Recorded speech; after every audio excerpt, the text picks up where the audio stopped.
ओली कुठून आले तुम्ही? आंबेलीवरून. काय नाव आपलं? आशा भास्कर गुंडेरे. माऊली तुमची किती वारी? दुसरी वारी माझी. दुसरी वारी. मग वारीला सुरुवात कशी आली? वारीला प्रथम म्हणजे सांगायचं तर माझा मुलगा आहे परीक्षित. तर तो पहिल्यांदा वारीला आला. वारीला आल्याच्या नंतर तो 3-5व्या दिवशी खूप आजारी झाला. तर तेव्हा आम्हाला माहिती पण नव्हतं. आम्ही घरून सारखी फोन करायचो. तर ही मुलं सगळी त्याला हॉस्पिटलमध्ये ॲडमिट केलेला ना, तर सगळी मुलं दुसरी घ्यायची मोबाईल. आम्ही विचारलं का परीक्षित कुठे, तर सांगायचं हाय हाय इकडे गेलाय तिकडे गेलाय. त्याच्यानंतर त्याच्यासोबत 5व्या दिवशी त्याला फोन मिळाला. त्याने सांगितलं पप्पा मी इथं आल्यापासून खूप आजारी आहे आणि मला इथं घेऊन जा नाही तर मी मरेल. आणि मग आम्ही यांनी खूप म्हणजे प्रयत्न केला, गाड्या बघितल्या त्याला घेऊन जायला, तर गाडीच मिळाली नाही. मग आम्ही प्रमोद महाराजांनी सांगितलं नाही म्हणाले. सगळी पोरं बोलायला लागली.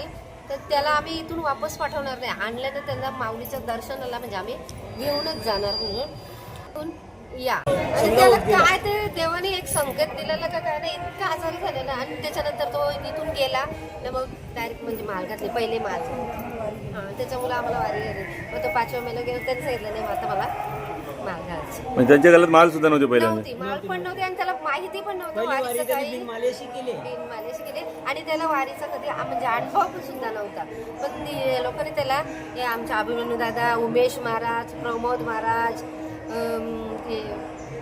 कल्पेश महाराज, ज्ञानेश्वर महाराज, ललित, हे सगळे म्हणजे पूर्ण ना, संतोष महाराज, सगळ्यांनी त्याला म्हणजे असं कोणी भावासारखा कोणी मुलासारखा इतका. आणि आपल्या जेवढ्या वारीला मावल्या होत्या ना, त्या कोणी त्याला भरवीत, तर कोणी त्याचं पाय चपीत, कोणी डोका चपीत. म्हणजे त्याला त्याच्या आई किंवा वरील त्याच्या सोबत नाही ना, त्याला बिलकुल ते असं म्हणजे हे होऊन दिलंच नाही, जाणीव होऊन दिलंच नाही. कोणी त्याला कणेरी एकदम. मग तुमच्या मुलाच्या वारी आता कंटिन्यू चालू आहेत का थांबल्यात? आता किती वारी मुलाची तुमच्या? चौथी 5वी वारी आहे त्याची. आणि आळंदीची, त्र्यंबकेश्वरची, पंढरपूरची त्याच्या वाऱ्या चालू. तुमच्या आळंदीच्या वाऱ्या असतात? हो, आमच्या आळंदीच्या किती वारी आल्या तुमच्या? आमच्या आळंदीच्या भरपूर वाऱ्या झाल्या. म्हणजे वारी मोजाची नसते कधी. आळंदीची वारी आम्ही ते खामलिंगेश्वर ती करतो भीमाशंकर मार्गे. भीमाशंकर देवाच्या आळंदी काल घालायला म्हणूनच नाही. वारीला आल्यापासून त्याच्यामुळे ते परिवर्तन झालं त्याचं. आणि त्याला आम्ही जबरदस्ती सुद्धा केली नाही का तू माल घाल म्हणून. त्याने स्वतःहून त्याने सांगितलं नाही आता मला मालच घाला. त्याने माल घातली आणि लगेच रिक्षा घेतली जाऊन. आता मी कामाला जाणार रिक्षा. या होत्या आशा गुंडेरे ताई आणि त्यांच्या मुलाबद्दल त्यांनी सांगितलेलं आहे.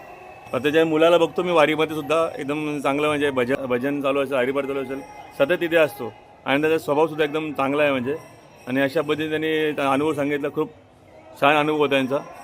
तर आपण आपला अनुभव आवडला असेल तर तुम्ही त्याच्यावरती कमेंट टाकू शकता. आणि आपल्याला वाटत असेल की आपण वारी केली पाहिजे तर आपणही वारीमध्ये सहभागी होऊया. रामकृष्ण हरी.